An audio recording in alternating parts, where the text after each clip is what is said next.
He was arrested for theft. Jordane, a beggar, Finn, desperate, nameless to most of the townspeople. This happened in the year 1347, in the town of Montand, eastern France. Jordane wasn't just hungry, he was starving. The records don't romanticize his crime.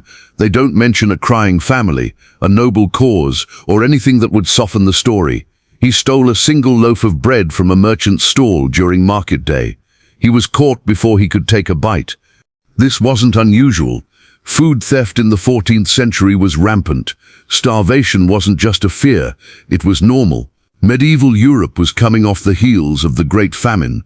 The Black Death was months away. Crop failures had ruined entire regions. In Montand, stealing bread was treated not as a petty crime, but a threat to the fragile illusion of order. Jordane was beaten in the street, not by guards, by people, the same ones who stepped over him when he begged. A record from the local bailiff describes him as a wretched vagrant who disrupted the public peace and disgraced the sanctity of property. He was dragged, bloody and broken, to the town jail. No trial, no delay. This was the 14th century. Justice was whatever the lord of the land decided it was that morning. In this case, the local baron, Jeffroy de Savigny, saw Jordane's crime as a chance to send a message. Savigny was not interested in mercy. He ruled his domain like many minor nobles did, through fear. He wasn't noble in conduct, he wasn't wise, he was paranoid, and he believed that peasant unrest, theft and hunger were contagious. The best cure in his mind was cruelty, public cruelty, the kind that made peasants shiver when they walked past the castle wall. That's how Jordane became the next lesson. His name was written into the criminal ledger for the crime of theft of nourishment. That's a phrase that comes up in multiple medieval legal codes, not just in France but across Europe. In some jurisdictions it triggered harsher punishments than physical assault. Why? Because stealing food was seen as threatening the entire food system. The idea was twisted. If one man could steal bread, what was stopping everyone else? This wasn't justice, it was control. And for Jordane it meant facing a sentence that had only been used twice before in that region, once in 1321 and again in 1338. Both men died from it, slowly. There was no formal courtroom in Montand, just a wooden hall where the baron held what he called judicial gatherings. On the day Jordane was sentenced, he was dragged in, still bruised, still bleeding, still hungry. The accusation was read aloud by the steward, theft of sustenance by hand in public, with no shame. That last part, with no shame, was not just a description, it was a legal modifier. It turned what could have been a whipping or a branding into something far worse. Baron Jeffroy de Savigny made the decision himself. He didn't consult anyone, he didn't need to. Feudal law gave lords almost complete authority over their vassals and subjects. The only real limit was how far their own cruelty would go. Savigny's cruelty had no ceiling. The sentence was written down in the court ledger using an archaic Latin term, commodere se ipsum ad mortem, to eat oneself to death. It wasn't metaphorical. This punishment, rare even for the time, was called self-devouring penance. It had only been used in select parts of France and the Low Countries, usually against prisoners labeled inhuman or savage. The theory was brutal. If someone took food unlawfully, they would be forced to become their own food. Savigny explained it publicly. He wanted people to hear it. He had the town bell rung to gather a crowd outside the hall. Then he read the sentence out loud. Let him who fed unlawfully feed himself unlawfully. His own flesh shall sustain him, or he shall perish in disgrace. The townspeople didn't cheer. They didn't riot. Most just stood there, blank faces. Some nodded, because this was how authority worked in the 14th century. Fear was normal. Fear was how you survived. Jordane didn't speak when the sentence was read. Not a word. One chronicle notes that he stared forward, unmoving, even when the guards chained his wrists and led him out. There are questions, of course, about how this kind of punishment was allowed. The answer is grimly simple. Medieval lords had near total autonomy over local justice. In places without direct oversight from the church or a strong monarchy, men like Savigny ruled like miniature tyrants. They could invent punishments, they could reinterpret laws, and if no one stopped them, it became precedent. In Savigny's court, the phrase justice through self-devouring wasn't just a spectacle, it was a weapon, a way to show people what happened when they questioned the social order, when they broke the invisible contract of obedience. Records show that preparations for the punishment began the same day. Tools were brought out from the old torture cellars beneath the keep, devices normally used for interrogation, not execution. But this time, they weren't after answers, they were after a performance. By the next morning, a platform had been constructed outside the prison, surrounded by wooden fencing to keep the crowd at bay. A single wooden chair, reinforced with iron restraints, was placed in the center. Behind it, a blackened iron brazier sat waiting, filled with hot coals. This wasn't execution, this was theater, and Jordane was about to become the center of a punishment designed not just to kill, but to break everything that made him human before death finally arrived. The chair wasn't complicated. It didn't need to be. It was designed for one thing, to hold a human being in place while their body was slowly destroyed, piece by piece, inch by inch, until the very act of existing became unbearable. This device had a name, passed down through whispers among executioners, the chair of forced consumption. It was rarely used even by medieval standards. Most torturers preferred faster methods, easier ones. This chair, though, was different. It demanded time, patience, and cruelty that most people couldn't stomach. The base of the chair was bolted into a raised wooden platform. The armrests and leg supports were fitted with thick, rusted iron cuffs. Once someone was strapped in, they couldn't move. Not a single limb, not even to scratch an itch or wipe sweat from their face. The idea was simple. The body stays still while the will is broken. The seat itself was tilted slightly forward, forcing the prisoner's back to arch unnaturally. This wasn't by accident. It made breathing more difficult. It forced the lungs to work harder. And when you're starving, every breath feels heavier, like swallowing rocks. Directly in front of the chair, about 5 feet away, stood the brazier. At first glance, it looked like any other fire pit used in town square rituals. But this one had iron rods resting in the coals, heated until they glowed red. These weren't used for branding. They were used to cauterize wounds and, more disturbingly, to cook flesh just enough to keep the prisoner alive while pushing them past the edge of reason. Jordane was brought to the platform at dawn. His ankles were shackled, his arms locked down, his chest pressed forward against a leather strap so tight it carved into his ribs. By that point, he hadn't eaten in nearly 5 days. That wasn't a misstep, it was part of the design. Historical records from the Savigny domain mention the process clearly. To begin the sentence, the condemned shall be denied food or drink for no less than 120 hours, and on the 6th day, presented with the tools of his own salvation or ruin. The tools weren't metaphorical.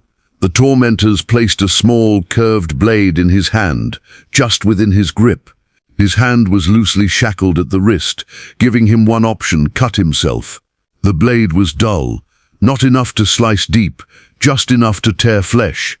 They told him the same thing they told the 2 men before him in previous years: if you wish to live, eat; if not, rot.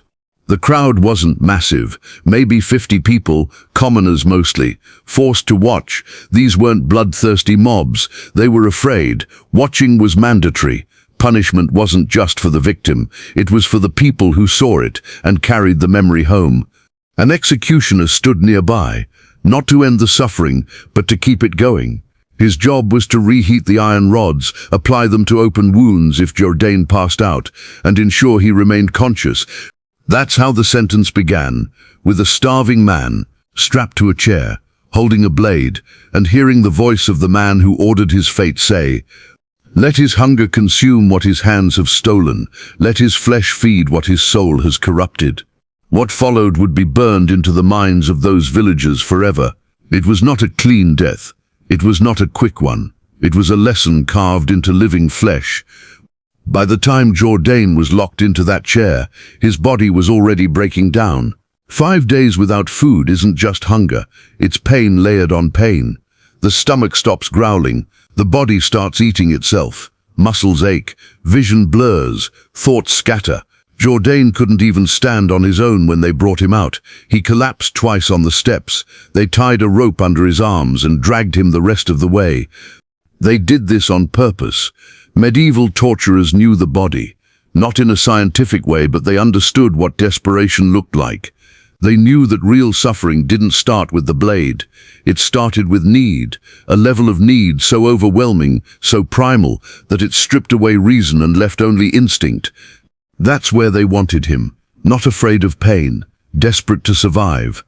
The brazier was stoked until the heat scorched the air. Iron rods hissed when touched.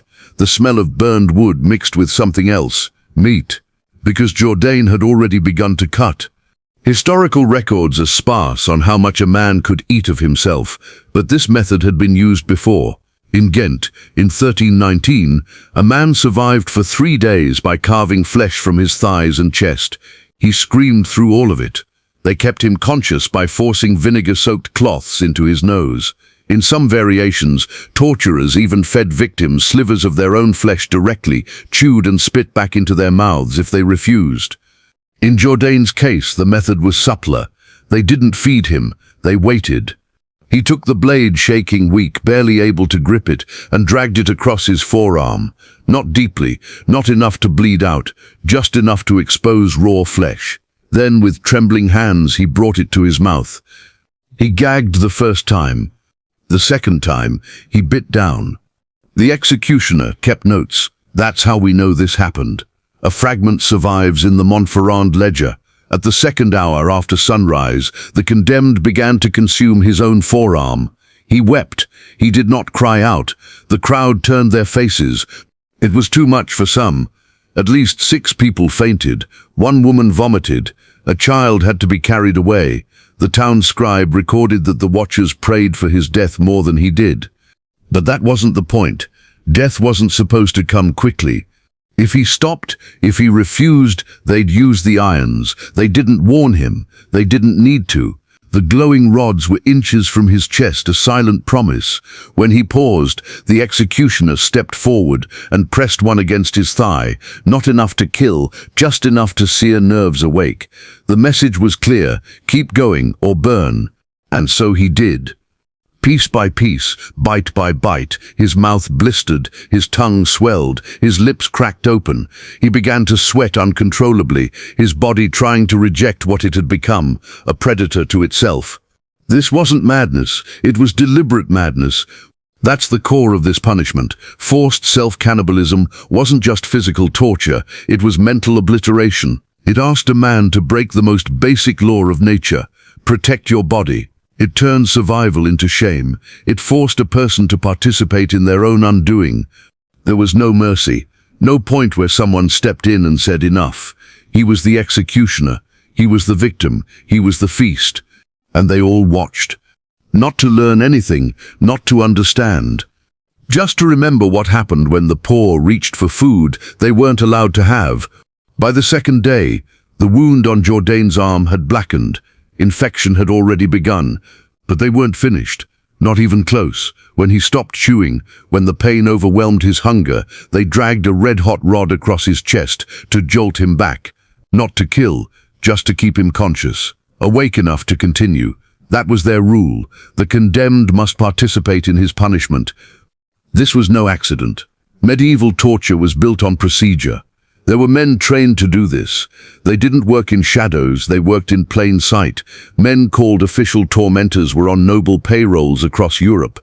They weren't executioners. Executioners killed. These men preserved pain, carefully, strategically. In Montferrand, the lead tormentor was a man named Amari. His name shows up in Savigny's financial records, paid 10 deniers for extended service in correction. He'd overseen the punishment of debtors, deserters, thieves. But this was different. This was a method designed to break the line between man and beast. Once Jordane's forearm was too damaged to continue, they moved to his thigh. They unshackled his leg briefly, just long enough to expose the muscle. The tormentor made the first cut, shallow, jagged, then handed him the blade again. He refused, so they threatened to do it for him. And he broke. He carved the next slice himself. There are no poetic ways to say this, no metaphors, no soft language. He sliced off chunks of his own flesh, thin strips, trembling in his hands, and put them into his mouth. Sometimes he chewed, sometimes he couldn't. When he gagged, they pried his mouth open with iron tongs and pushed the flesh inside. This method had a name among torture scholars: compelled consumption. Not common, rarely recorded. But it existed, especially in feudal territories where authority was unchecked. Its use wasn't just punishment, it was humiliation, weaponized. You weren't just tortured, you were turned into something else, something beneath human, a warning, not a person. The goal was to erase dignity, not just kill the body, but erase the memory of the person, make them into a story no one wanted to remember. And it worked. Jordane stopped screaming sometime after nightfall. No one knows exactly when. The records say his voice ceased by the 4th hour. Whether from shock or fatigue, it didn't matter. He was still alive, and they kept him that way. They brought him water, just enough to swallow what they forced into his mouth. They cauterized his wounds to prevent blood loss, so he'd stay awake longer. They rotated guards to monitor his breathing, so if he slipped, they could revive him. And every few hours, they whispered the same words: "You eat, or you burn." He was alone in that chair for 3 days. That's how long it took before his organs began to fail, before his body gave out. But even then, they didn't let him go. They cut again. They forced more flesh into his mouth. They wouldn't let him stop until his body literally couldn't accept more. It's easy to ask why. Why go that far? The truth is sickening. Because it worked. The town was silent for weeks after. Bread thefts stopped. No one protested when the Baron raised grain taxes. No one spoke Jordane's name. The punishment had done exactly what it was designed to do: leave scars not on the flesh, but on the minds of everyone who saw it. And that was the point. Jordane's body began shutting down sometime during the 3rd night, not because of the wounds. Those were being treated just well enough to keep him alive. It was the internal failure. His liver collapsed first, likely from infection. His pulse slowed, his breathing became ragged. The executioner noted he was no longer responsive to iron, meaning they pressed hot metal to his skin, and he didn't flinch. But they still didn't stop. They poured vinegar down his throat. They slapped his face. They screamed in his ear. Anything to keep his eyes open. They didn't want a dead man. Not yet. They wanted a man who was aware. A man who felt it. Baron Savigny ordered that Jordane be kept alive for as long as breath remains. That wasn't mercy. That was control. Savigny wanted full ownership of the death. He wanted the peasants to witness not just punishment, but obedience, total, humiliating, soul-crushing obedience. Even in death, Jordane wasn't allowed to choose. By the 4th day, the platform reeked of rotting blood, burnt flesh, and human waste. The town tried to ignore it. People took longer routes to avoid the square. Merchants kept their stalls closed, but the guards made sure someone was always watching, day and night. The punishment had to be witnessed. That was part of its power. Jordane's final hours were a blur of seizures, shallow breathing and silence. His body twitched, but he didn't respond to anything, not to pain, not to water, not to the blade pressed into his palm again and again. They recorded his death at the 5th dawn. The official cause, written by the town scribe: termination by flesh failure, induced under lawful sentence. Flesh failure. That was their word.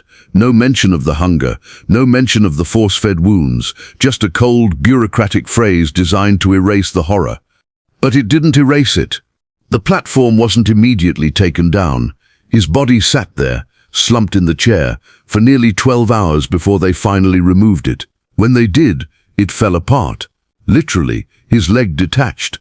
Part of his arm remained stuck to the restraint. The body was no longer whole.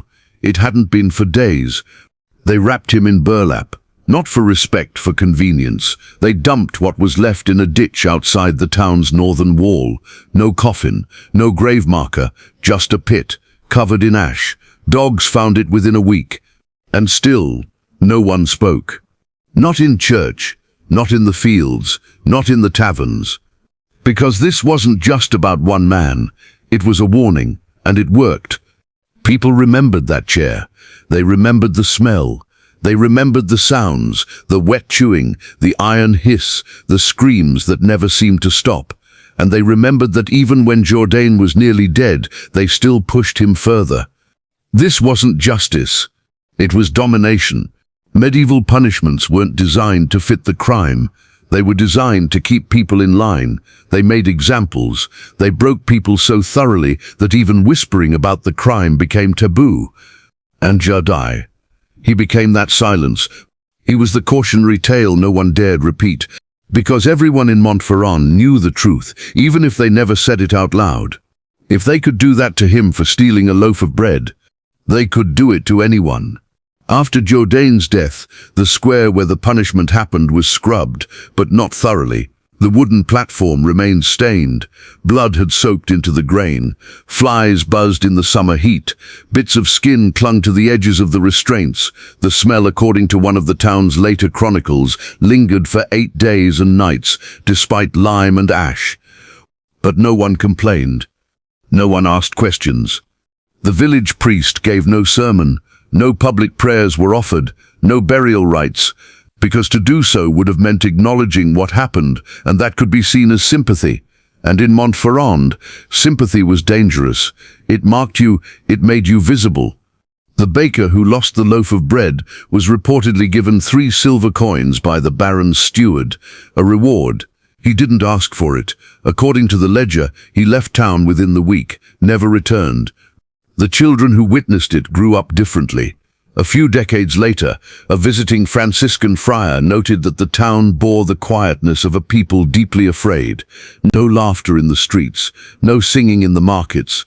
People avoided gatherings. Fear had become cultural. Some villagers did try to speak years later. A woman named Eusebel, who was 17 when she watched the punishment, confessed to her priest in 1361 that she still had nightmares. She described the moment Jordane tried to swallow but couldn't. His lips peeled back, his eyes rolled, and she looked away. She said she hadn't looked at a piece of meat the same way since.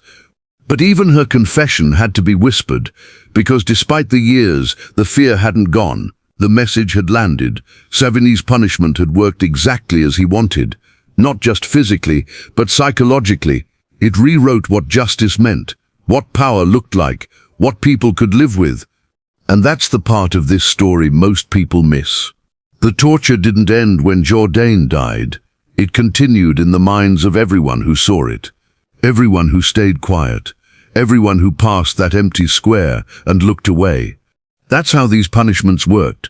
They weren't isolated incidents. They were social weapons. Medieval justice was never just about the individual.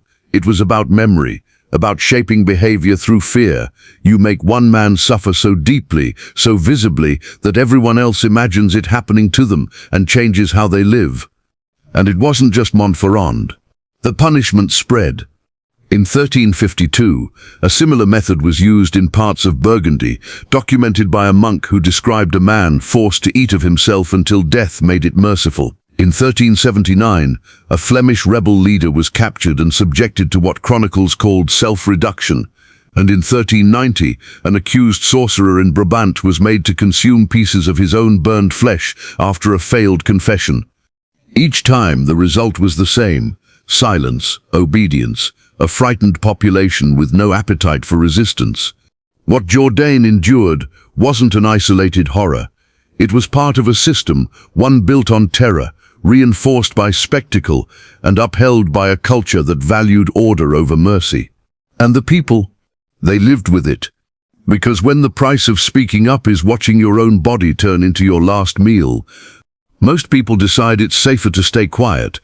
For a few brutal decades in the late 14th century, the punishment known as forced self-consumption showed up in records across isolated corners of Europe. It was never widespread, never written into official legal codes, but it existed in the margins, in baronial notes, in torture registers, in whispers. It appeared where power went unchecked, where lords answered to no one but themselves. These weren't the great courts of England or the papal tribunals of Rome. They were places like Montferrand, remote, poor, fear-driven, places where a man's body could be used as a lesson and no one would stop it. The punishment didn't last. By the early 1400s it began to vanish, not because people grew more humane, but because it was unsustainable. Torture, even in the Middle Ages, had its limits. The Church, despite its own brutality, condemned practices that destroyed the body before confession could be extracted. Even secular rulers began to recognize that punishments like self-consumption created martyrs instead of deterrents. But more importantly, it became bad politics. When nobles tortured peasants into eating themselves, they didn't inspire loyalty, they inspired hatred, resentment, revolts. Across France, peasant uprisings like the Jacquerie in 1358 were fueled by years of brutal oppression. Lords who went too far risked not just rebellion, but their own necks. By the mid-15th century, justice through self-devouring disappeared from European practice. There's no clear date, no single edict, just silence. It was as if the punishment became too shameful to even record. But the memory stayed. It shows up in fragments, in confessions, in travelers' notes, in cautionary tales told to children. One Flemish mother in 1423 warned her son, "Steal no bread, lest you eat your own hand." That wasn't folklore, that was oral memory of real cruelty. Historians don't dwell on this, most textbooks don't mention it at all. It's too grotesque, too specific. It doesn't fit the clean narrative of medieval punishment that ends with a beheading or a hanging.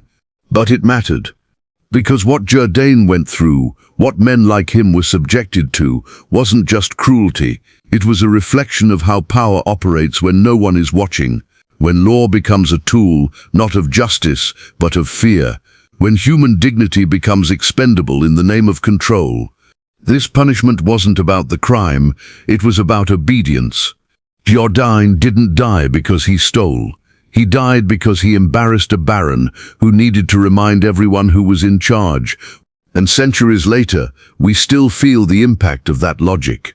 In every system that dehumanizes the poor, in every authority that punishes without restraint, in every regime that uses pain to keep people silent, the blueprint is the same. No, people aren't strapped to chairs and forced to eat themselves anymore. But people are still broken, still crushed by systems that value order over life. That's why these stories matter. That's why remembering Jordane isn't just about history. It's about recognizing what happens when power is given permission to forget humanity. This isn't some footnote in a medieval ledger. This is the brutal truth about how far people will go to stay in control, and how easily the rest of us look away.